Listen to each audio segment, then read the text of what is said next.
be talking about publishing for the clinical researcher and talking about ways for clinicians to get their work published in high-impact journals.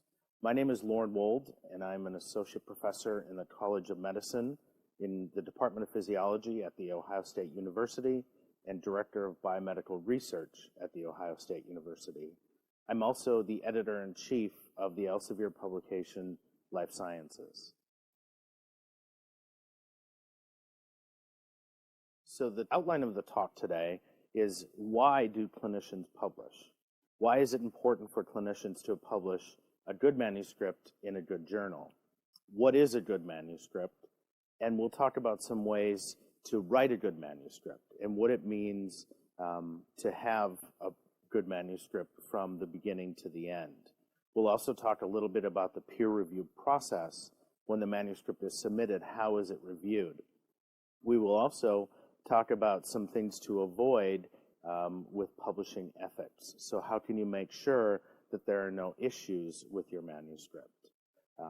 We'll also talk about what leads to getting your manuscript accepted. So how can you get your clinical manuscript accepted into a good journal? And then once it's accepted, what happens next? So why do clinicians publish? And why do scientists in general publish? Most clinicians publish because they have new knowledge that they want to get out to the audience. They also want to share specific information that they've discovered with their colleagues.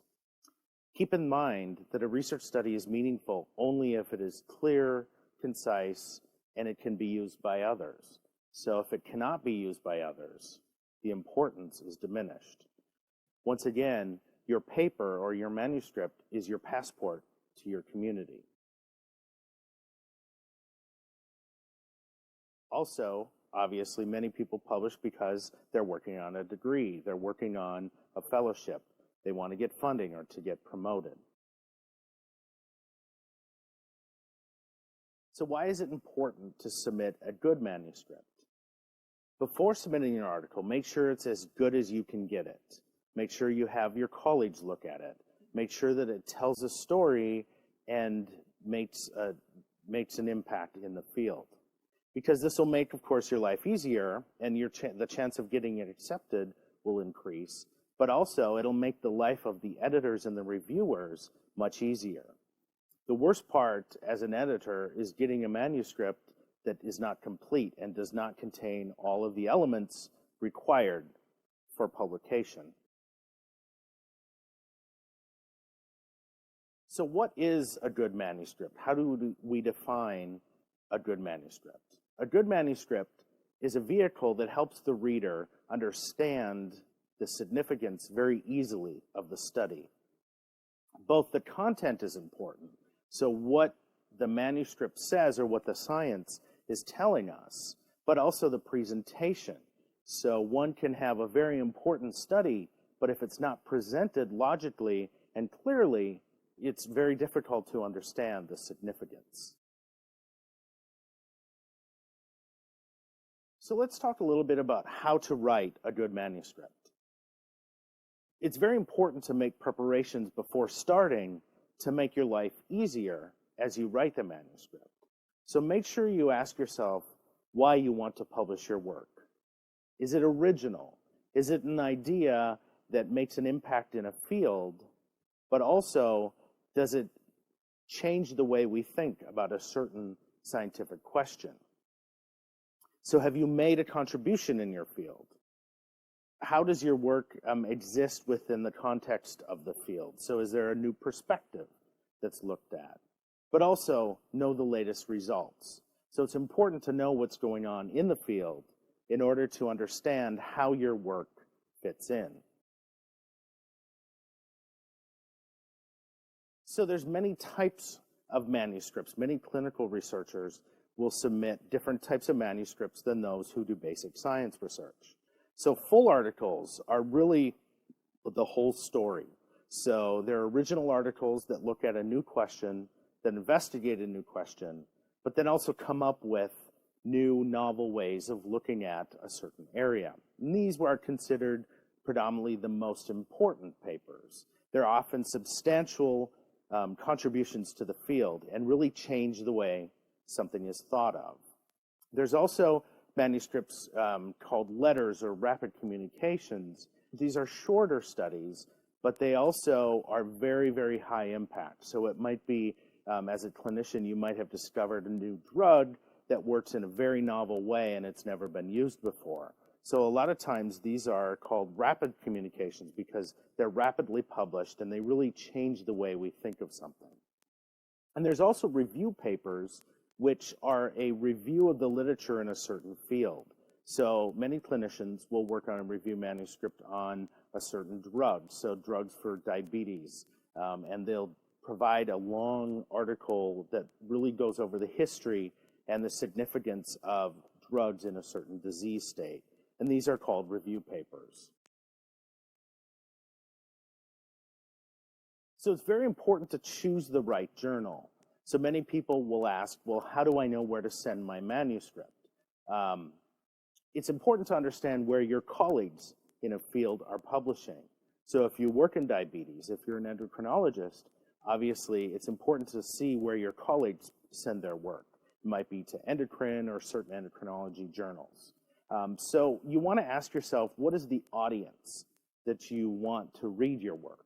Because anyone can have a very exciting study, but if it's not read by people in the field, what does it mean?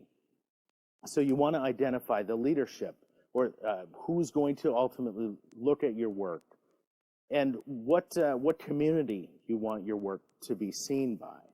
So choose the right journal, use PubMed, use the different search engines available in order to look at the aims and scope of the journal, but also what types of manuscripts they accept. So once again, if you work in endocrinology, you want to make sure that the journal you're sending your work to actually publishes articles in endocrinology. Also, it's important to go through hot topics. Many journals will have what they call hot topic areas of research, and these will be on the journal web pages that you can look at and see if they're publishing work in that field. It's also good to look at what articles you're referencing in your paper. So many clinical researchers will work in a certain field and they'll cite numerous papers in certain journals. So it's important to look at those references in order to see where you might send your work. Another question is, does the journal offer open access?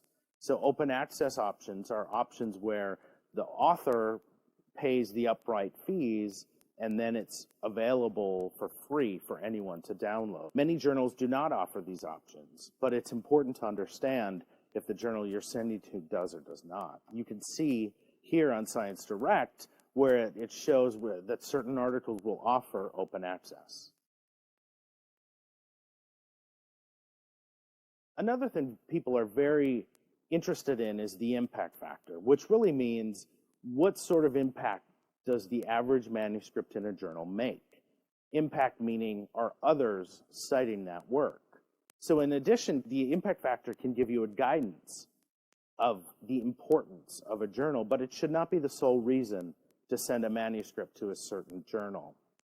So the impact factor indicates the number of cites that recent articles receive divided by the number of recent items or the last 2 years. And you can see here the equation. So the 2010 impact factor is really the number of citations in 2010 for articles published in 2008 and 2009. So what it shows you is, does the article have longevity? Are people appreciating the significance of the article and citing it? And you can see this, every journal lists their impact factor on their webpage, and it's important as a clinical researcher to publish in high impact journals, and we consider high impact, of course, higher impact factor. So what influences the impact factor? The turnover of research in certain fields influences this impact factor, of course, because as more people work in a certain field, more people will cite that work, and the work, of course, in the leading journals in that area will be cited more. You can see from this graph that review articles are predominantly cited more often. mostly because they give a very comprehensive overview of the field. So if you're working on a new drug, if you work in cardiovascular research, or if you're a cardiologist, if you're looking at a certain drug, it's very easy to cite a recent review paper that's looked at a whole scope of those drugs used in a certain field instead of going through it yourself. So you can see here that review articles are cited more often and for a longer period of time, whereas regular articles don't get cited as frequently in the beginning, but they also can have a longer period of citation. So what is the construction of an article? You can see here on the website for Life Sciences, which is the journal that I edit, you'll see here that it lists the guide for authors, which should be really your first step when you're looking at a journal, to read the guide for authors. And the guide for authors will give you the instructions of what you need to do in order to construct your article. It'll also give you ideas on submitting your article and the types of articles that are accepted by a certain journal. So language is very important, especially if English is not your first language. So one thing to do is be very consistent with your spelling and grammar. So it's important to look through the manuscript, make sure there's no spelling errors. It's also good to have a colleague read your manuscript and to have someone who hasn't worked on it look at it and see what type of speaker may read the article and if there's any issues with grammar or spelling. It's also good to be clear and consistent with your style. So it's very difficult when there's multiple researchers working in one study. It's good to keep consistency with the writing. So it's very good at the end to go through and do a detailed editing of the manuscript to make sure that the style is consistent and logical throughout. It's also good to be very brief. You don't have to rehash every detail. However, the significant details should really be described. So one example here, be specific, where instead of saying a higher temperature was used, you would want to say that a 48-degree temperature was used. So it's good to be specific, but also be brief. So the general structure of a research article is listed here. So the title, abstract, and keywords are some of the unique features of articles where they're easily searched on the internet. So this is where you want to make sure that you're giving the definition of what the article is talking about in the title and the abstract. The main text of the article includes the introduction, the methods, results, and discussion. So this is really the meat of the article. Then it's followed by the conclusions, acknowledgments, references, and any supplementary data. Once again, make sure that your title and abstract include the key words because these are used for searching. So the writing process. Many people think that you start writing by coming up with a title and then write the abstract. But one way that we like to tell people is the only way an article is going to be significant is if the figure and data tell the story. So your data really needs to drive the manuscript. Then, of course, it's good to write the methods, results, and discussion. What did your study tell? What story was told by the data that was collected? Then to write your conclusions and your introductions, followed by your abstract and your title. So it's really backwards. But the key here is to make your data direct the story. So many things that authors don't consider but are really important is authorship. So order and authorship abuse are something that we like to talk about up front so that there's no problems afterwards. So first author is really the person who does the majority of the study. This may be the clinical fellow that did the majority of the study, that generated the data, that came up with the analysis and the results. And they really put the paper together and are sort of the leading driver of the study. The corresponding or the last author is usually the senior author or the clinician who may have directed the overall study. This is usually if a student or fellow is the first author, the senior author would be the cardiologist, let's say, who directed the study. Make sure you avoid things such as ghost authorship, which is leaving out people who did a significant amount of the work and not including them in the authorship. And also, gift authorship is very important to be careful of, not giving someone authorship if they didn't do anything on the study. So you can see here, this is a title, virus-like particles are a highly efficient vaccine platform, etc. Is this a good title? What do you expect from this article? What is it telling you? You remember the title is the opportunity to attract readers to read your study. So it's really the advertisement for the study in one sentence. So you want to make sure you keep it informative and catchy, if you will, or short. And avoid jargon. One way we could simplify this is to make sure that we simply talk about the key drivers of the study. So virus-like particles provide diversity of targets would be a catchy title that would really grab people to read the study. So keywords, as we said before, are really what words are used to search for a study. So if someone is looking for a clinical study on the new use of a certain drug, they'll predominantly type in a search engine, clinical study, and that drug name. So you want to make sure that when you're coming up with your keywords, those words are in the keyword search list. Make sure you don't make these words too general, but also too narrow. So avoid words such as virus or mouse, but also too narrow so that you're only typing in a certain protein as a keyword. So the most effective approach is, of course, to look at other articles in the field and to see what keywords were used for those articles. And make sure that you type in those keywords and see what other articles come up. So the abstract is really the advertisement of your study. It's freely available. Anyone can read this. If they have the internet, they can use search engines to go through and read the very simplified version of the study. It's a very short description. It provides a 1 to 2 sentence introduction, a couple sentences of methods and results, and then a few sentences of discussion and what this study means. So it's a very short description and provides an interpretation and conclusions.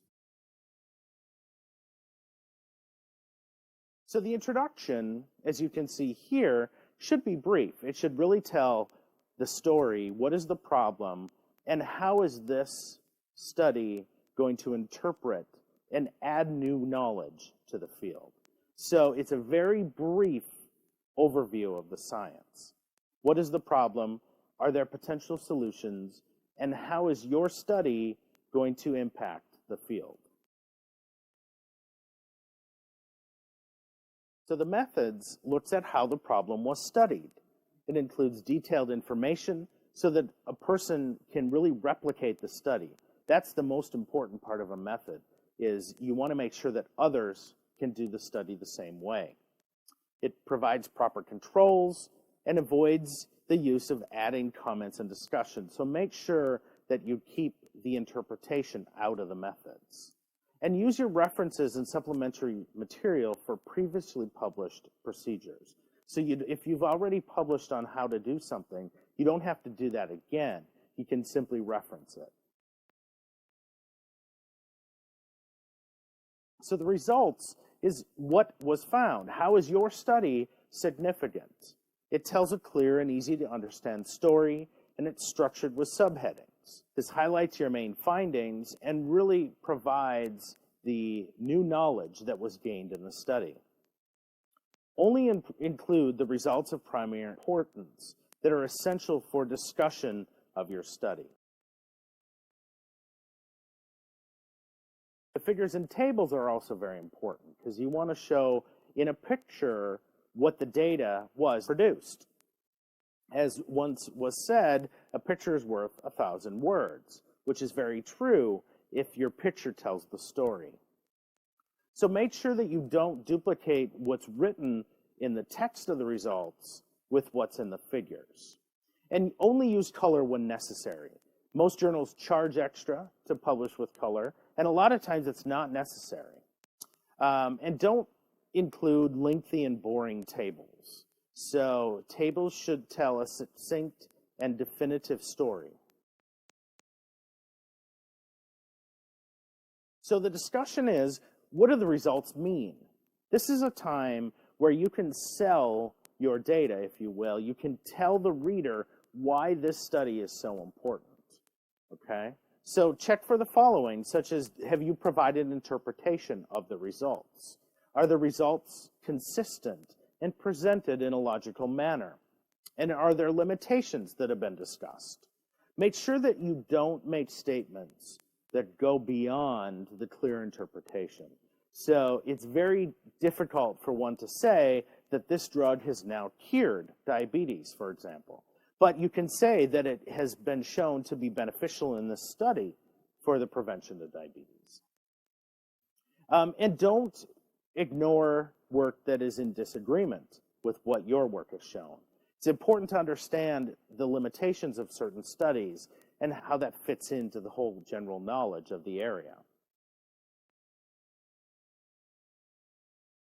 So the conclusions is a succinct, short description of how your knowledge has advanced the field. So this provides a clear scientific justification for your work. What does it mean? What new knowledge has been obtained? Don't repeat what was said in the abstract. And the references are really your opportunity to cite the work of previous researchers. Make sure that you avoid self-citations. So it's important to not oversight yourself, if you will, and also to avoid excessive citations from certain regions. For an original article, between 30 and 40 references is usually the most appropriate number of references. So the cover letter is the letter that you send to the editor. And this is where you can tell them how wonderful your work is. And it's really your chance to speak directly to the editor. Why did you submit the article to this journal? Why do you think the journal is a good place for the work to be published? And it's also your opportunity to suggest certain people who would be good reviewers. Obviously, editors aren't obligated to use these people, but it's good to give the editor an idea of some people that would be a good reviewer. Make sure you don't list your collaborators or your friends, and also make sure to list people outside of your country of origin. So the peer review process is something that a lot of people don't understand, but it's something that is a good thing to know before you send in your manuscript. The peer review process initially starts with a technical screening where we make sure that all of the sections of the article are included. It's then sent to the editor-in-chief, who then sends it out to a certain editor to handle the manuscript. If the editor feels that a manuscript is a good fit for the journal, it'll usually be sent to between 1 and 3 reviewers for them to provide the peer review. It'll then come back, and the editor will make a decision based on accept, revision, or reject. It'll then go back to the author, and they'll be given the opportunity to potentially revise the manuscript.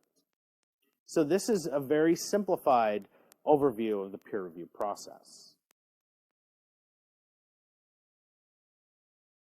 So if your manuscript gets accepted on the first try, that's excellent. It doesn't happen very often, if at all, but it's something to celebrate. Unfortunately, between 40 and 90% of manuscripts will get rejected. Unfortunately, this happens to everybody. The best scientists and the worst all get rejected. But it's important to understand why the manuscript was potentially rejected. Was it sent to the wrong journal? Does the journal not publish articles in that area? Make sure that if you submit to another journal, that you take the comments that were provided in mind and potentially revise the manuscript accordingly. Usually, if you read the guide for authors of the new journal, this will give you a good idea if this is a good place to send your work. So, revising and responding to reviewers is important. You must prepare a detailed response letter. Make sure you copy and paste each of the reviewer comments and then provide a description of what you did to make the manuscript better, how you use those comments of the peer reviewer to make your manuscript better. Make sure you provide a scientific response for each and write in a manner that can be forwarded to the reviewer without editing. Make sure that you put your work in context with others, and once again, don't oversell your work. So we all know that it takes lots of money and lots of time to do these articles. So make sure that you take the time to be careful with your response to reviewers. So publishing ethics is also very important to understand, especially with the wealth of technical and internet-based opportunities we have for getting so much knowledge. So there's a single international ethics standard for science. Ethics problems are unfortunately on the rise all throughout the world. Many journals, including the journal that I edit, use software that will immediately check to see if a manuscript has been plagiarized. So obviously that's something you never want to do. And unfortunately, if your manuscript does get in trouble, if you will, if you undergo a certain ethics inquisition, the retracted article does not go away. What you can see here in the bottom is on the journal website with a large red retraction sign. So that's something you never want, and that can unfortunately ruin your career. So what leads to getting your manuscript accepted, which is ultimately what we all want? Obviously, your research should be new and exciting. How has this advanced the field further than others have done? Make sure your manuscript is well written. It's good to use editing sources in order to make sure that your manuscript tells a logical and consistent story. Also, make sure that your research is easy to understand, as well as reproduce and use. So you want to make sure that others can reproduce what you've done in the study. You also want to make sure that you've listened and responded accordingly to feedback from your peer reviewers.